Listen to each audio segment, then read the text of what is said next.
Hey everybody, it's been a while since I've been down here. That Jack Daniels bass, I think, is the last thing I did.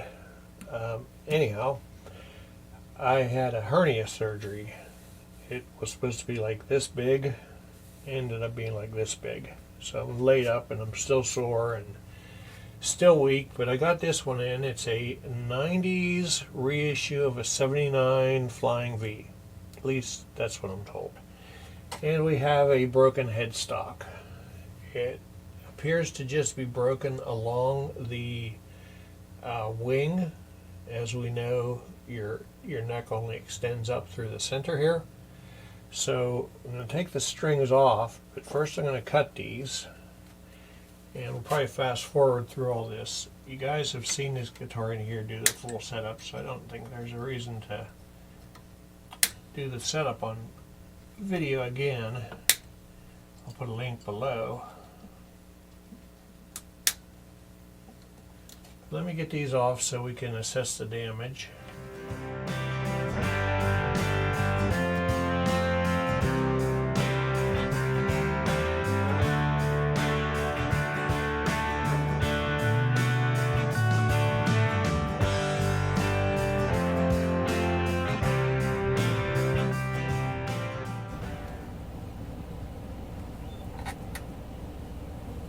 So it's just the wing that's busted off. As you come in here a little closer, so we have a screw with the tuner still here.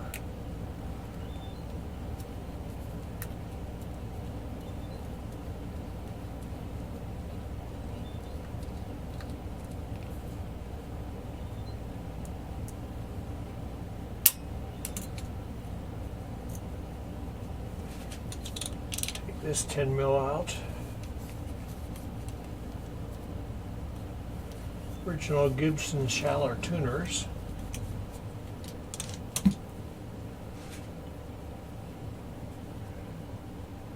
I'm just looking to see if I see any more breaks.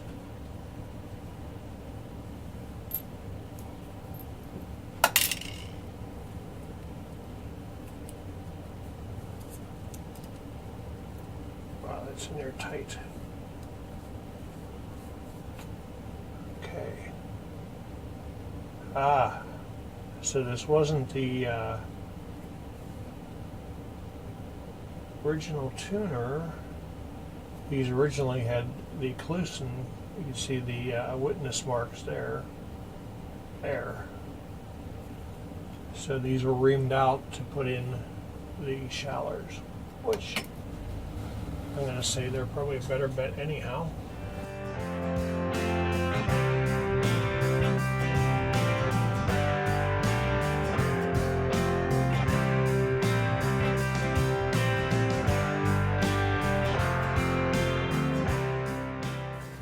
Alright, so there you have it.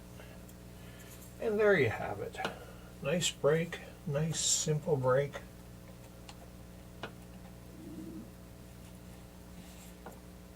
It's going to be a piece of cake, I think. Use a small clamp here, use a bigger clamp here on the corner. So, with that in mind, let's get the show on the road. Okay, let the glue come on out.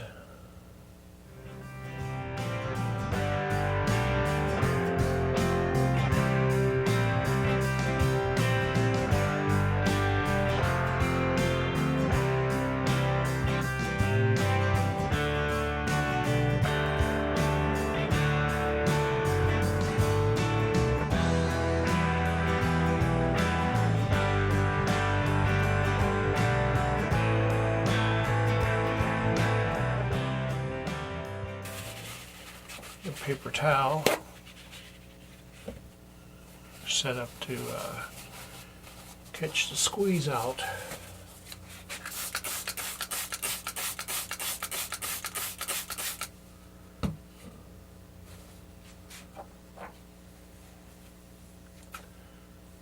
So let's see here.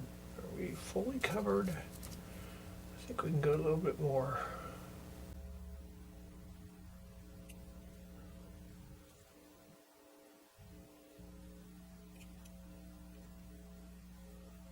All right, here we go.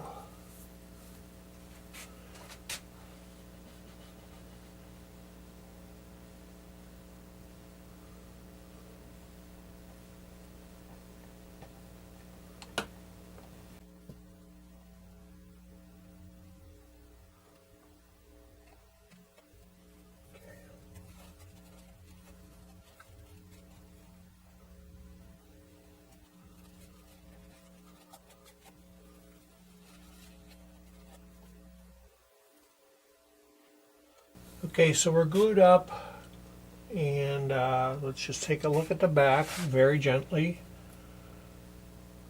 Gently, don't fall off. Okay, some more.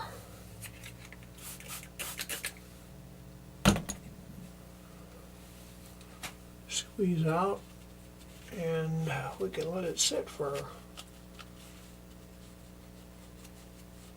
a while.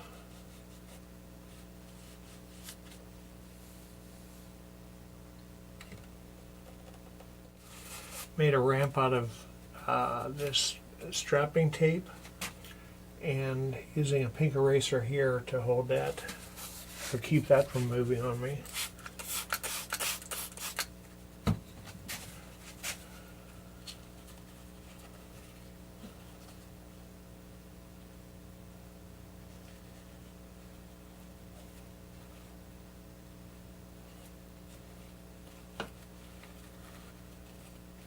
I think that's going to be beautiful. I think that's what I'm going to do. We're going to make it not as sticky. Put it under there. Just kind of pull that to its thickness. Just to pull this little part in that we can't get with a clamp. And if it pulls anything off, it'll pull off the junk, not the nitro. It'll pull off the junk that's on top of the nitro. So I'll see you tomorrow. This is wore me out. There's still some glue residue from the tape. Put some Ernie Ball 1046. And I really left this in the back alone because A, you're not seeing it, and B, I don't have anything to match it exactly. Whereas the top of this is black, and now that it's dried, I gotta look for the crack. So we've got this thing pretty well taken care of. We're up to pitch. And tomorrow I'm going to just check the truss rod and the intonation. If it's where I left it last time it was here, it should be fine. Alright, boys and girls, we are all strung up here. Had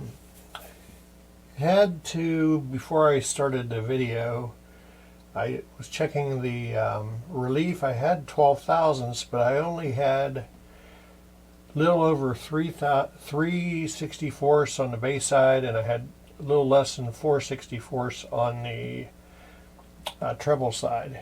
So I'm over here and I got my tool to turn the post on the ABR1, and I realized, oh, it's not moving there because it's one of those locking Tone Pros. The set screws here, so loosened the Tone Pro screw and started turning it, and it's not turning, it's not moving. I felt a little thing in the middle and it's just spinning, and I remember from the last time it was here there was no adjustment, but since the last time it was here, wood changes. So I noticed that the bridge is a little collapsed. It still has some, because of the height of the saddles, it still has a good radius to it. Not great, but the middle of the bridge is sunken in, which is common with these.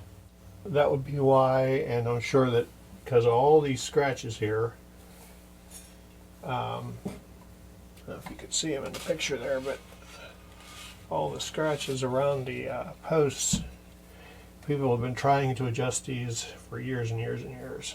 So anyhow, I got some washers, and I just stacked a couple of washers,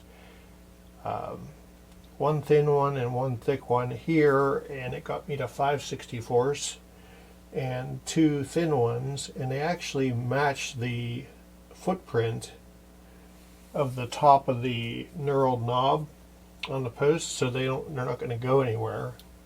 So when you go to change your strings next time, you don't have to worry about it.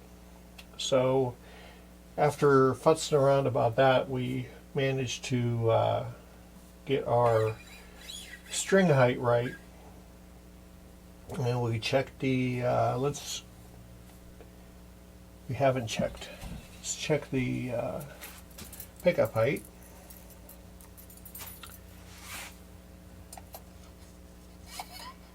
Good. Treble side. That's good. All right. Relief is 12th thou. We use some of Music Nomad's Tune It for the nut, and also put it on the this last saddle. If I mentioned in the video earlier, we had to put a new slot, or deepen the slot just a hair to make the string stay there. Otherwise we'd be breaking strings all the time, because there was really no slot there. So let's check our intonation, see where we're at there.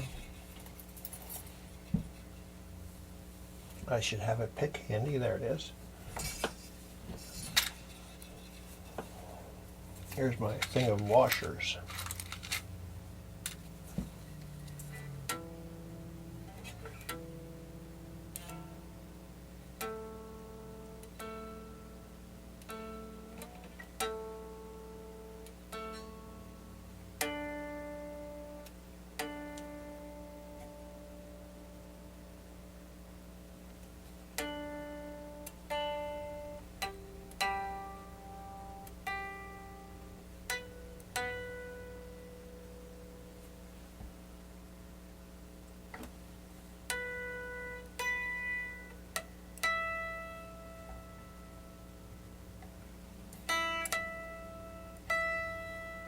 Intonation is spot on, and let's plug it into the noisemaker and see what it sounds like.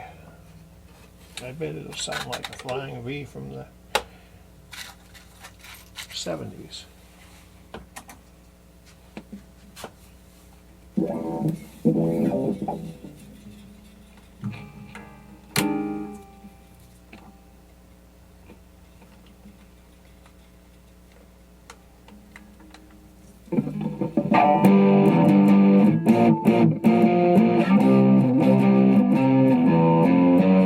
Yep.